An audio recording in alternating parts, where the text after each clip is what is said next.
Parliament failed? What does that mean?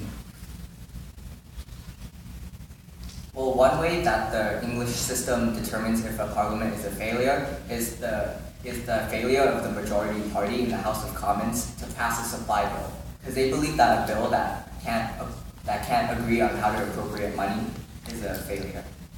Government failure is also determined by what political scientists refer to as the misery index, which is the addition of inflation rates plus the percentage of unemployment rates. And this serves as a basis for determining whether a government is either successful or unsuccessful. Another aspect in how Parliament fails is to take, for example, Margaret Thatcher and her use of the poll tax in 1990. It was such an unpopular legislation that it created poll tax riots all throughout the UK, and thus her own political party ousted her because of such negative reaction they had. I'm trying to get a handle on the actual process, though. Assume people were upset with Margaret Thatcher. What happened?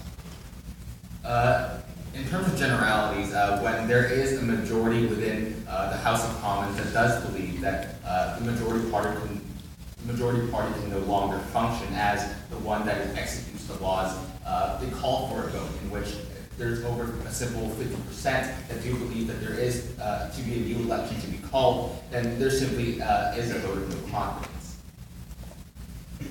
I would say your comment about the political districts, I find to be just fascinating. How is it that, I understand in England, the districts don't change? And here in this country, I mean, well, you're aware of the difficulties and the problems we have around our district. I mean, the word gerrymandering is being thrown around as if it's a common cold. What's going on? Who's better on this? How do they do it? Well, I believe that our system of changing electoral districts after 10-year consensus is more ideal than Britain's system of having ridings, which are set historical districts. Because as we see, these set historical districts can be manipulated by individuals. For example, looking back at our history in Bleeding, Kansas, when anti-slavery supporters would cross the border into Kansas to vote, merely just to vote based on their beliefs. I would actually like to adamantly disagree, because I do believe that the geographic districts in Britain are far superior. Because even though they don't necessarily honor this idea of one person, one vote, I do believe that for all the harms that it does cause, the benefits of not having these issues of hyper partisanship within these districts is a large and I'd say it's a very fundamental benefit to an electoral system. I want to turn our attention to judicial review again. Could you explain the process of judicial review in England? Explain what the process is here. Compare the two systems. And explain why those designs did not adopt or support the English system of judicial review. And finally, which process is better one. In the English system of judicial review, an individual can make a claim against an English laws if it has violated their individual rights. However, the Supreme Court in Britain cannot overrule any primary legislation, which is legislation passed by acts of Parliament. Because Parliament does not follow by a written constitution, all acts of Parliament are considered part of their unwritten constitution, and the Supreme Court can therefore not rule it unconstitutional. Therefore, they can only rule over secondary legislation, which is legislation passed by the executive branch, stemmed from primary legislation.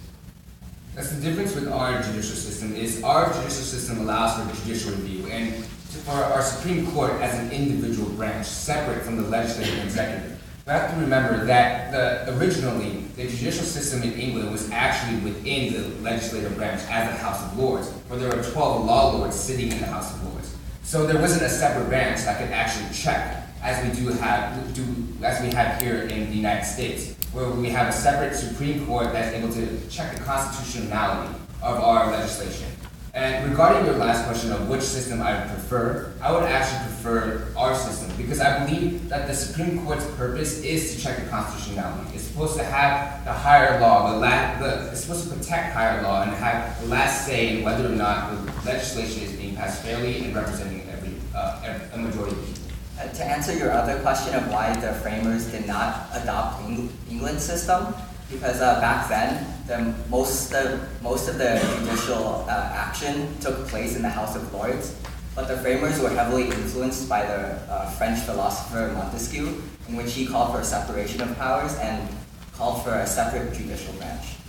Has the notion of judicial review changed in the recent past? The Constitutional Reform Act of 2005 actually established a separate Supreme Court. However, though active in 2009, since these 4 years, their Supreme Court, because it cannot review primary legislation, is largely ineffective in really making sure that the laws Parliament passes are truly just. Are you aware of any circumstances in Great Britain where you think a real right of judicial review may have made a significant difference? When the British Supreme Court does believe that there is a certain right in which it is violated through the European Union Convention rights, it can declare a declaration of incompatibility in which it believes that if it does override these issues over the European Union, that it can in fact impede on primary legislation.